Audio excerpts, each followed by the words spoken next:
what my job generally is to create lots of bandwidth for you, Jason, mentally, so you can focus on the things that are also important to the company. Very often, young people try to bypass being specialists into being generalists because they want a title of some sort, manager, director, VP, whatever the case might be. Strength as a leader, a business person, as someone that can impact change really comes from understanding a domain deeply. I value that. I am super excited about today's podcast. You're going to love it. It is Sameer Kazi, who is the president of ActiveCampaign. He has a great background. He used to work with ExactTarget. Scott Dorsey was part of the leadership team over at ExactTarget when they were acquired by Salesforce for $2.7 billion. Was then an executive VP at Salesforce, built another company that sold to Sprout Social. Anyways, now president of ActiveCampaign. He's got his MBA. Going to be talking to us a lot about his leadership ideas, his focus on execution around kind of deep product domain expertise, really focusing around financial acumen and teaching all of his leadership team some stuff on the financials. But really interesting to hear somebody who is at the most senior level and how he actually came into a company as well when they had 800 employees and he was able to join the company as the president. Also the first president in history for ActiveCampaign, the CEO, Jason, bringing in Sameer as president. So you'll enjoy today's episode and hopefully you enjoy it and share it as well. Hey, Sameer, thank you for joining us and welcome to the Second in Command podcast. Cameron, it's great to be here. Thanks for having us. Yeah, looking forward to chatting with you, to learning from you. I know that we talked just briefly before getting on, and I'd mentioned that our company, the COO Alliance, is a client of ActiveCampaign and a user of ActiveCampaign, but I'll get into that and ask you some questions in a bit. Why don't you talk to us a little bit about how you got to where you are right now with the organization, where you got to kind of your role as a COO, and then we'll go down a couple of rabbit holes from there. So I began my journey in software and SaaS in particular right after B school with a tiny little company that was based out of Indianapolis, Indiana called ExactTarget. That's Scott Dorsey? That's right. Scott was our CEO at the time at ExactTarget. Terrific guy. And I was fairly early at the company. They were sub 50 million in revenue. I was employee 200. I was part of the executive team. What a trajectory that company had. When I got there, some part of this lore is probably not known in the market, but when I got there, June of 2008, they had filed their S1 to go public. Imagine that in 2008, a sub $50 million company was contemplating going public. They filed their S1, everything, all of the markets, including the equities markets, went to hell that year. Late in 2008, we decided to yank our filing. And I'd finished my MBA. I joined what I thought was a really exciting and interesting company. And not having had the experience of what it meant to file or to take a company public, I just thought, boy, I wonder if the party's over. And in 2009, what became evident was that the trajectory of the company had not changed. We were still growing at a CAGR of about 55, 56%. And by the end of 2009, we had raised $200 million of venture, which was a giant sum for 2009. We took that company public in 2012. I had the incredible opportunity to move to London and run all of our EMEA operations. While I was in London in 2013, we sold the company to Salesforce for $2.7 billion. That was sort of my first foray and experience into SaaS and what that feeling was like, which I think was pretty magical, honestly. The thing you know, and most people may not know about being an operator in a fast-growing business is that most people see the endpoints. Right. And their feelings always are, wow, what a path that was. But really what they don't see are the trials and tribulations between those two endpoints that get you to there, which was really formative for me. Yeah, I want to talk through that because, everyone sees like what an overnight success you were, but they never see how long it took to get to the night before, right? Definitely want to talk about that. Scott and I think we met 20 years ago when he was an entrepreneurs organization member. We knew each other when, the company was much smaller and he was not as untouchable as he is today. We talked about a couple of years ago as well, but great guy. What about since then, since selling to Salesforce? And I've got some questions around that as well. What did you do from there and then kind of in between there and ActiveCampaign? And not reading a bio, but more like some of the lesson stuff too. My reputation's always been one of an operator. I'm a pretty sleeves rolled up, sweat the details kind of a guy. So as soon as I left and the word got out, I started getting bombarded by sponsors of all kind, venture, private equity, et cetera. who wanted me to help with diligence, with deal evals, wondering if I was interested in advisory work or board work, things of that nature. We were still in London at the time. We moved back to the US in 2015. By then, I'd done some work with KKR and their growth team in London, helping them look at deals. We actually looked at a deal in Tel Aviv together. Came back to the US. Some of that sponsor attention continued. It's very flattering. Teamed up with Bessemer and a few other venture firms to help one of their portfolio companies as interim CEO for a year. I brought in a CEO, and then we ultimately ended up selling that business, Simply Measured, to, funnily enough, a company based here in Chicago called Sprout Social. At the tail end of that, my general feeling was always that I wanted to go buy a business.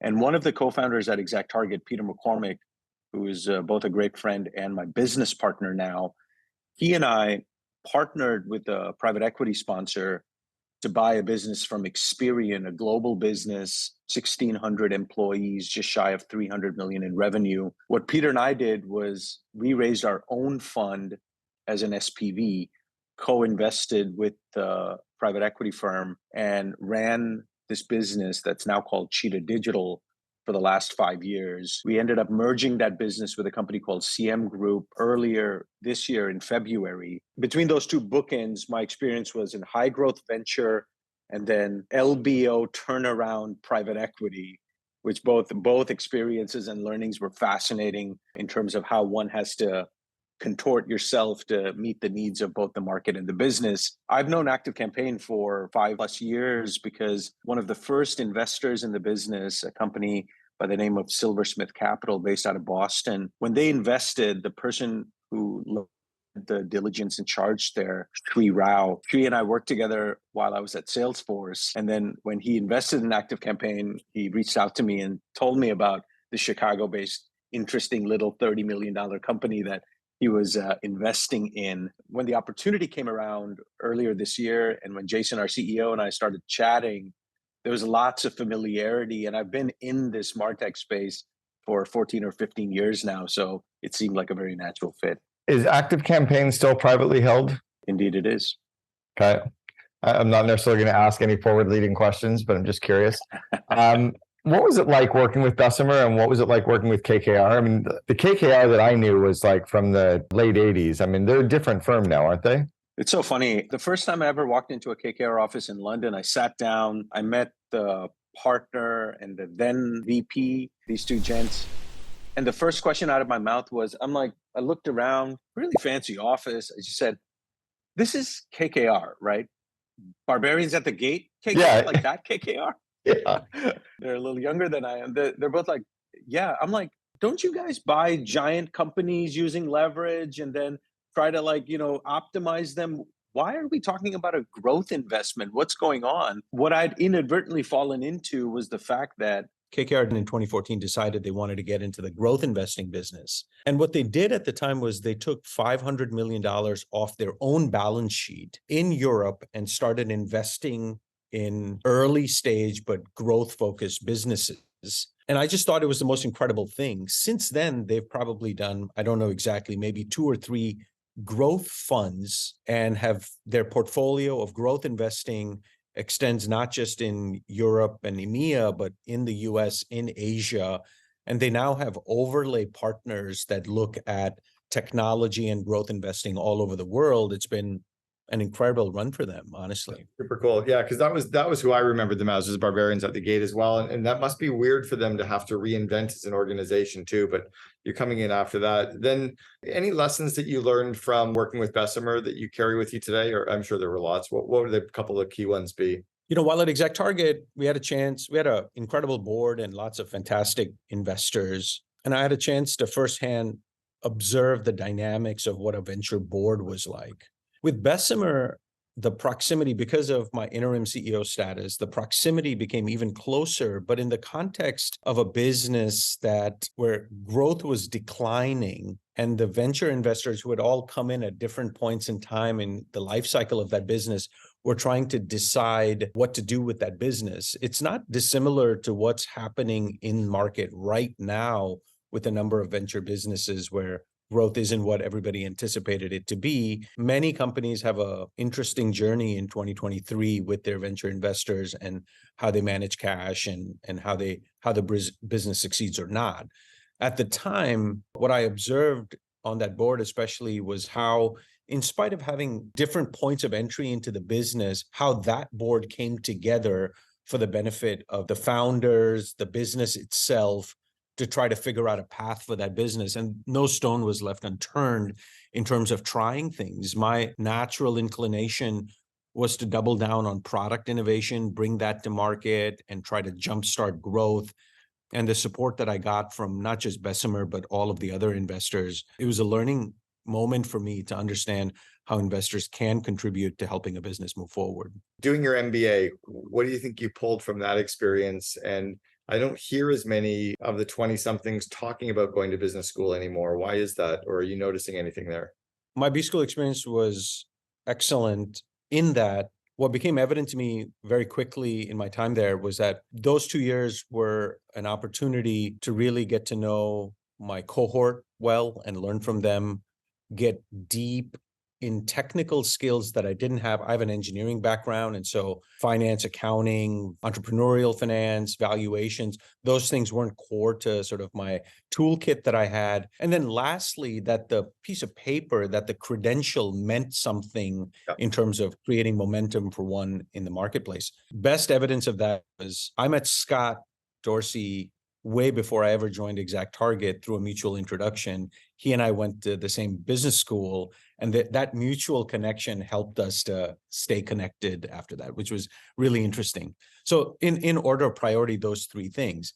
But the thing that most people don't know is that I spent independently during B school applying my B school learnings towards thinking about a SaaS business in a time when not many people were thinking of SaaS. This was 2006, 2007. I'll go out on a limb and say that in 2006, I knew Salesforce's income statement probably better than 90% of people at Salesforce at the time.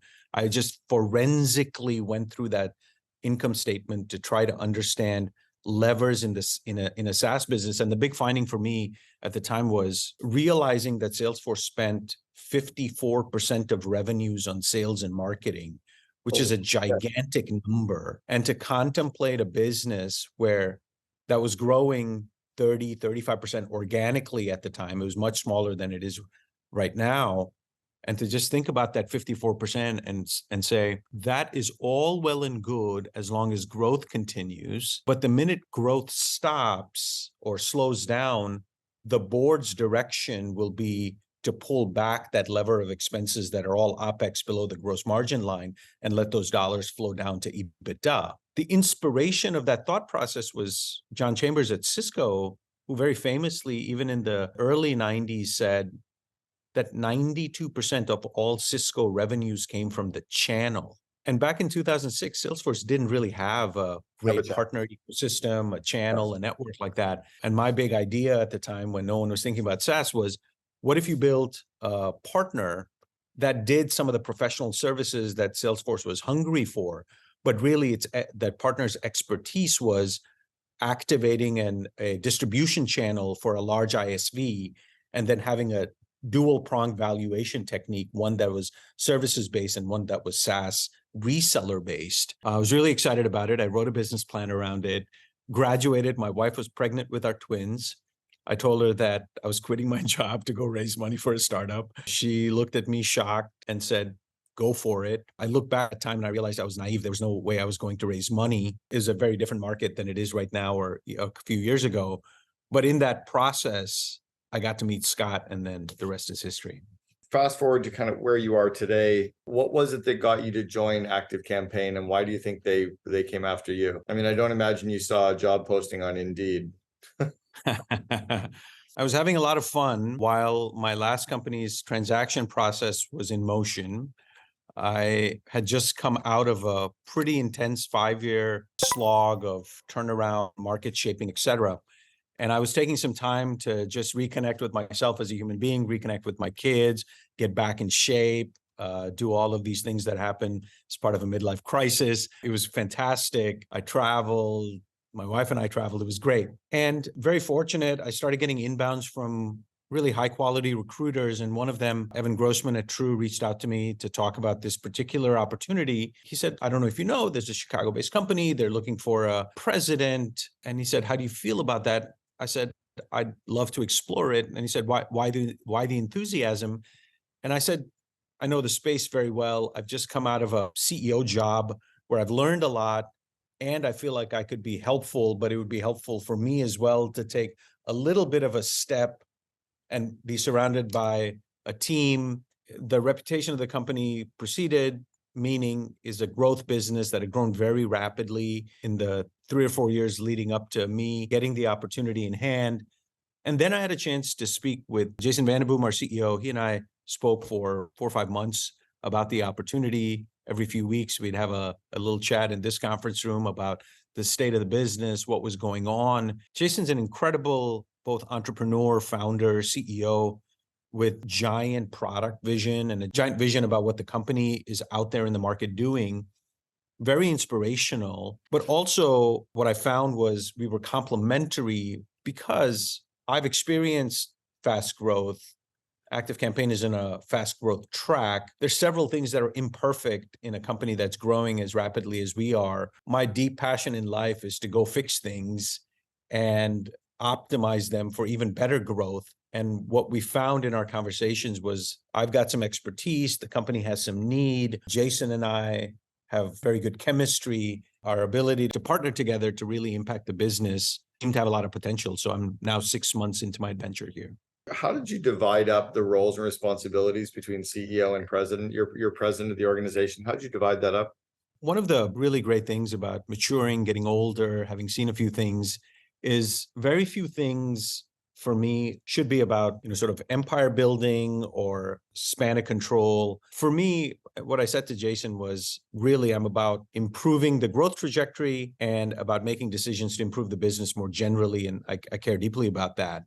And to that end, whatever he wanted in terms of construct was okay with me, as long as I had an opportunity to ask a bunch of questions, go deep into any part of the business, and then prioritize things that needed to happen. The ultimate division of power was purely just a conversation. This is the first time Jason's hired a president. I feel very respectful of what he's accomplished as a business. And so I just asked a bunch of questions with lots of specificity. So when he would talk about a project, I would say, perfect.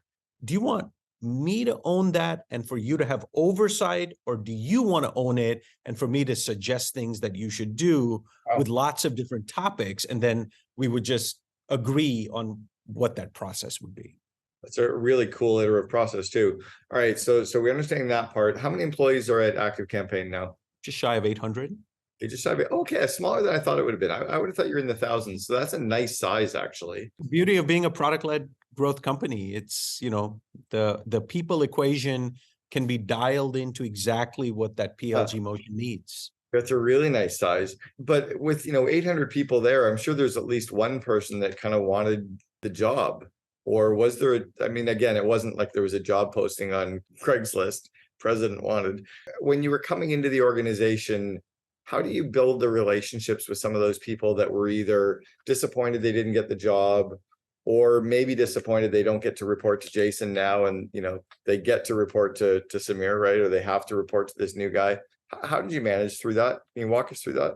In the early days of being here, one of the things that Jason said to me was, here's the reporting lines, but I'm also going to continue to do one-on-ones with these individuals, sort of trying to test to see what my demeanor about that would be. And I was like, great. I said, there is no reason to shake things up in a manner that would make people uncomfortable or draw hard lines. Like, we just have to be thoughtful about the change management process.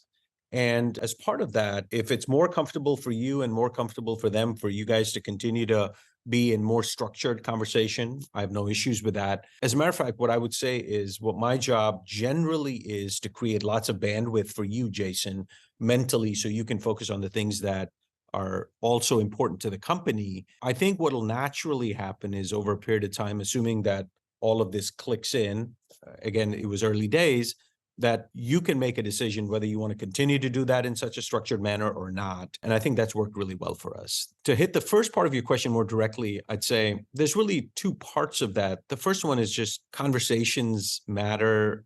The individual connection matters. I enjoy people. I enjoy their backstory. I like to learn about their families and their kids and their hobbies and what motivates them. And because we spend so much time together, I like the banter and I like the personal connection a lot. I think that's really important for building and sustaining culture in a business. COVID's been detrimental to that for many, many companies in a big way. We were creating lots of flexibility for folks at the company to say, if you want to be a remote employee, there are a set of benefits for you. If you want to work in one of our hubs, there are other benefits for you that you could rely on. And so we encourage people to come in. Much of the ELT and the folks that reported to me would come in with some frequency. And so we had a chance to connect and get to know each other. The second part of that is in the spirit of sleeves rolled up and sweating the details, is also important for me not to take any operational topics at the surface level. I've spent so much of my time in the last 6 months just going deep in so many parts of our business to understand the fundamental mechanics of how that works. I think that lends itself to people understanding that this is not some role that's throne driven where somebody is overseeing part of the business. I'm in it with them to help improve the business. And I think that part of it matters as well. It actually tied into one of my questions as well, which was, how do you know when you're coming into an organization and you're still trying to learn the company and learn the people and the interpersonal dynamics and the space and everything else? How do you know when you know enough to start making some decisions versus, I'm now testing some hypotheses still, There's nothing magical about it at all. One would think there might. You don't, and you never do.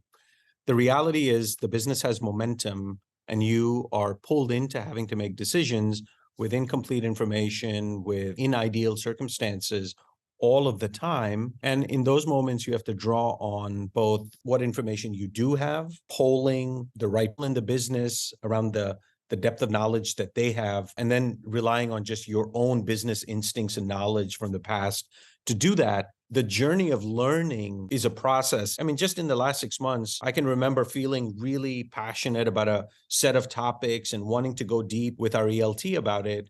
And then a week later, understanding that priority didn't matter as much as these 5 other topics. Sometimes just taking a beat is helpful in helping you make better decisions in business. ActiveCampaign is what is it, an email software? Is it a marketing tool? It's not really CRM, but there's some CRM components to it. It's a fascinating platform. It's a customer experience automation business. And I say that very deliberately because if you try to dissect each of the things we do, sure, you can think of it as a B2C email platform or a B2B marketing automation platform or a CRM with evolving Salesforce management capabilities, or an integrations platform. What I've internalized about our mission as a product-led growth company is that there's a bunch of technology that's available to the largest, most sophisticated enterprises in the world, whether it's Salesforce or any other large ISV in the market. Our mission really, and it's really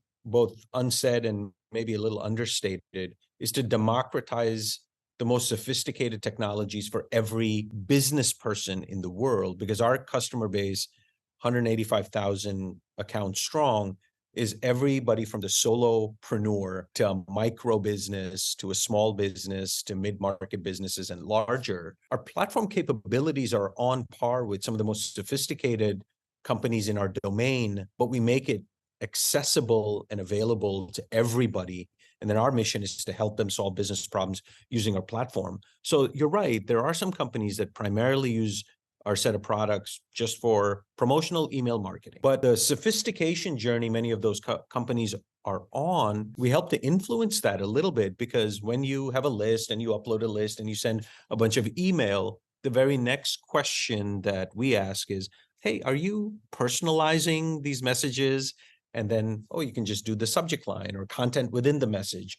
Then the evolution is, if you do that with such frequency, let's say you do it every few weeks or every week, let's just automate all of that and get that operational overhead off your plate so that the acquisition of subscribers, the management of those subscribers, sending those messages, collecting all of the tracking data, let that all be automated. That, to me, is our special sauce, is helping individuals who, unlike large enterprises where they have dedicated teams doing marketing, most folks in a business like yours, Cameron, or other solopreneur or small businesses, that one individual is doing 50 things during the day, all in service of running their business. Anything that can help them automate something so that they can just put that on the shelf and not have to think about that for a month or so can be massively beneficial. We take a lot of pride in helping our customers do that.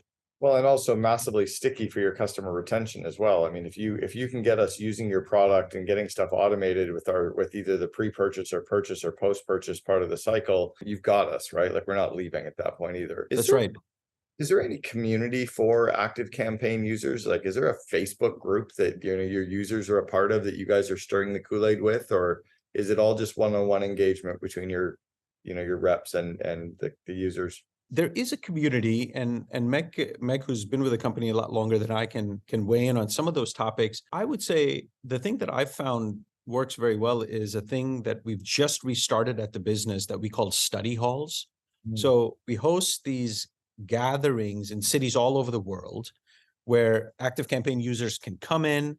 We do a little education session. There's a networking opportunity for many of our customers to hang out together. Sometimes prospects attend those sessions, learn about the product, and it's massively beneficial to the community at large. The other way, what we find in terms of creating connectivity between the community is we run these content sessions that are webinars or scaled onboardings that are group sessions that you can join virtually. They're all available for free, where you can learn about the product and interact with each other as part of this. Awesome. And I find that to be massively helpful. I love that it's with a group as well. I mean, so often when we're using any of these SaaS platforms, you feel like the idiot being kind of coached by this guru.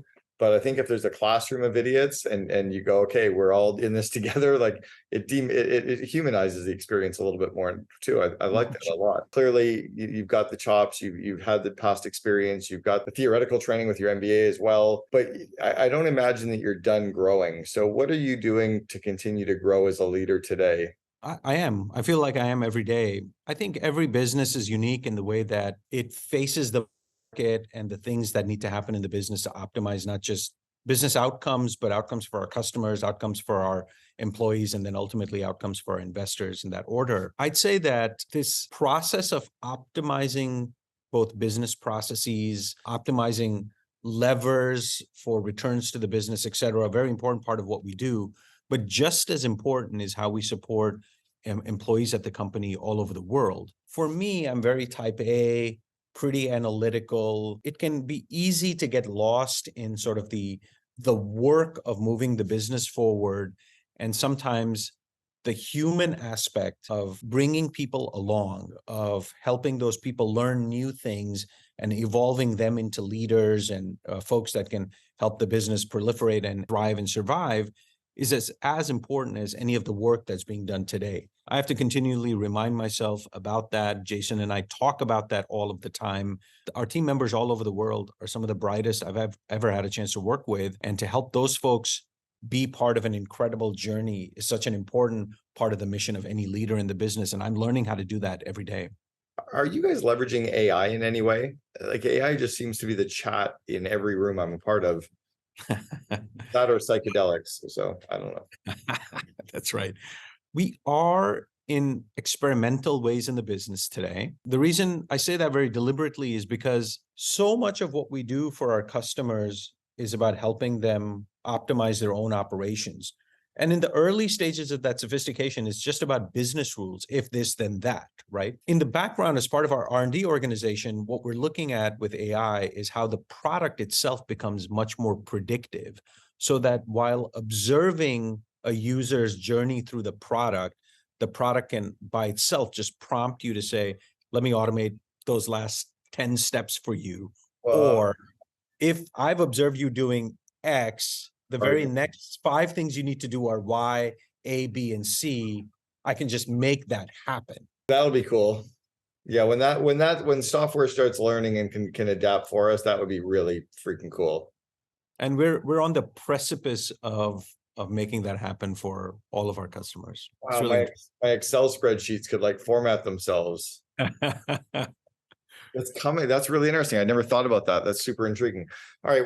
but you can see how just from the process of just automation to binary, if this, then that decisions, to having the machine learn and apply its learnings in some statistical manner, that's not a very far leap. No, and by the way, if this then that is a great software tool. I'm sure you know of it Indeed with it is. Zapier, right?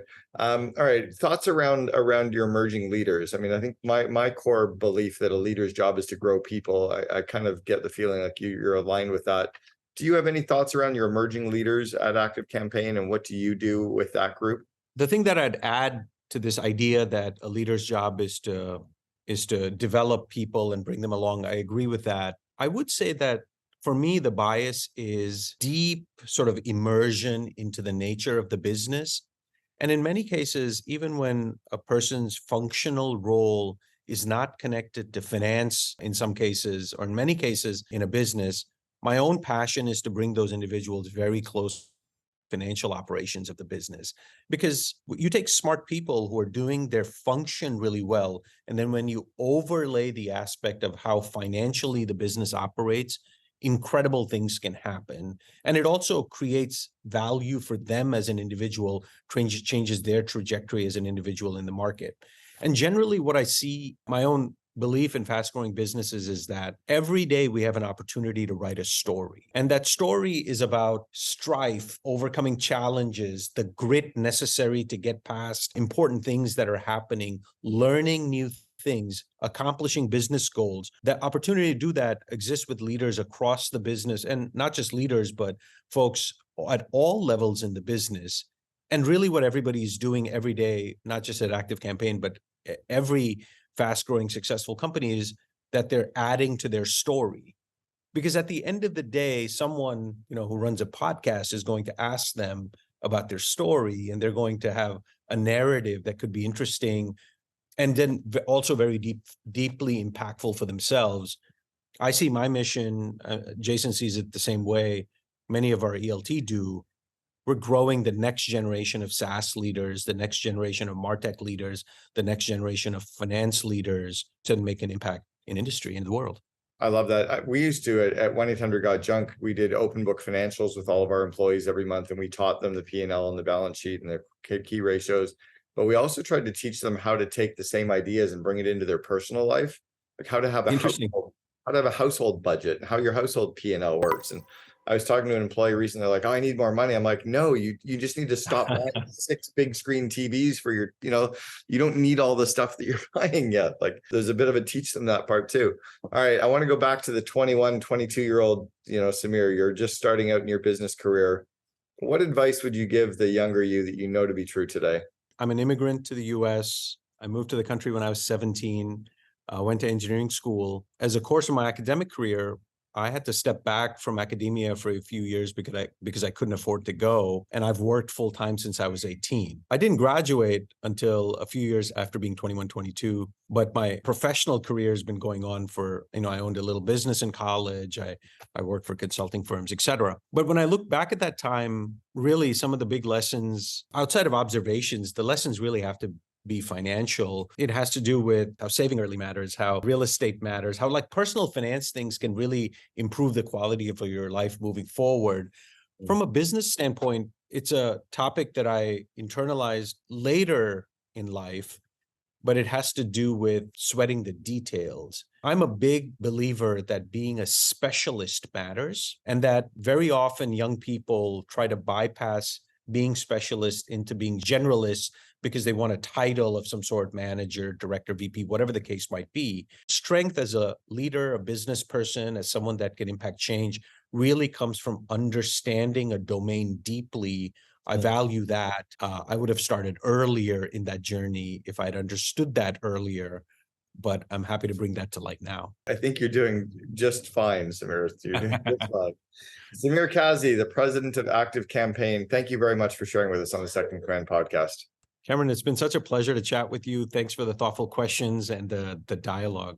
Growth is really difficult at that pace. I think for me, having the experience that I did at DraftKings and seeing that growth from 20 to about 2,500, I think when I left post-transaction was something that helped me to build a roadmap. There are certain people who are really good at the 0 to 50 million